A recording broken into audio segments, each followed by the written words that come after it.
biz Stewart teoremasi bo'lib o'tamiz. Stewart teoremasi bo'lib o'tishi mana shunday holatda bo'ladigan bo'lsa, x ni toping desa, bir tomon a, b va mana bunday chiziq surishni natijasi ikkita bo'laklarga bo'lingan va mana shu tushirilgan chiziqni x ni toping desa, mana shunday formulada qo'yamiz. Mana shu formula Stewart teoremasi deyiladi. Biz isbotini ko'rib o'tamiz. Isboti quyidagicha bo'ladi. Buning uchun, misol uchun mana bu yerda narsani bu yerga yozamiz. Sinf bu yerda. Mana bu alfa deydigan bo'lsam, yoyiq burchakni 180 bo'lgan uchun to'liq 180 bo'lishi 180 minus alfa deb yozaman. Ikkalasini qo'shganimda 180 gradusga qaytarib beradi. Endi mana men ikkita uchburchak hosil bo'lyapti. Mana bu a, d, s uchburchak uchun kosinus teoremasi qo'yilgan. Buning uchun a kvadrat teng. Xo'p, kosinus teoremasini o'tgan video darsligimizda isbotlagandik. O'sha formulaga qo'yib ketamiz. Shuning uchun formulani birdaniga yozib ketaman.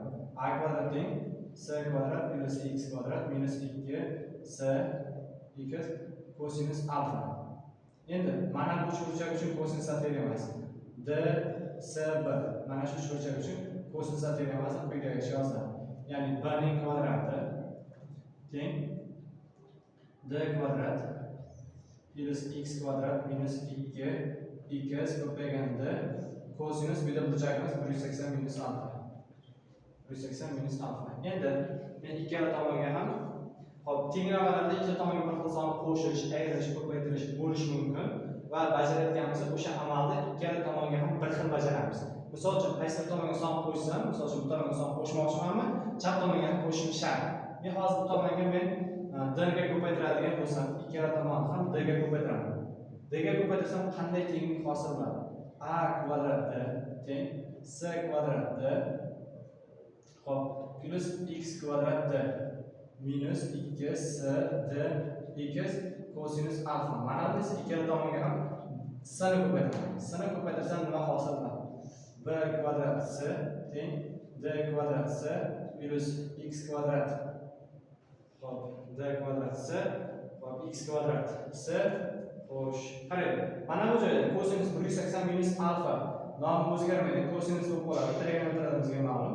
180 minus alfa da kosinus ikkinchi chorakda manfiy. Shuning uchun mana bu ishora plus bo'lib ketadi. Plus 2 d x hop 2 d x s bo'lib ketdi. Sani yozib olamiz.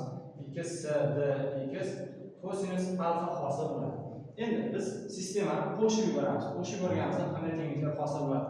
A kvadrat d plus b kvadrat s teng s kvadrat d plus d kvadrat s plus x kvadrat d plus x kvadrat s. Mana bu ikkalasini olib ketadi. Bir xil qiymatli qarama-qarshi ifodalar yig'ilsa 0 ga teng. Shuning uchun mana ikkalasi qisqarib ketadi. Xo'p, endi bir xil ifodalarni qavsini tashqariga chiqaradi. Ular qaysilar? Ya'ni a kvadrat d plus b kvadrat s o'zi yoziladi. Teng.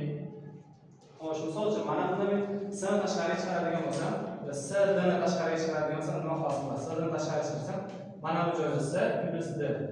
Plus bundan x kvadrat tashqariga chiqarsam, s plus d. Endi ikkita ifodani yig'inidan ham s plus ni tashqariga chiqaraman. A kvadrat d. Xo'sh, a kvadrat d plus b kvadrat s teng s plus d ni tashqariga chiqarsam, ichkari nima bo'ladi? Xo'p, s d teng x kvadrat plus s d bo'ladi. Xo'p, endi men x kvadrat plus s dan topaman. X kvadrat plus s d teng. Xo'p, mana topish uchun mana bunga bo'lib o'raman. A kvadrat d plus b kvadrat s taqsim s plus d. Endi s ni bu tarafga o'tkazadigan bo'lsam, formula isbotlanadi. Ya'ni formula quyidagicha x kvadrat teng a kvadrat d plus b kvadrat s taqsim s plus d minus s d. Ya'ni mana shu formulamiz isbotlanadi.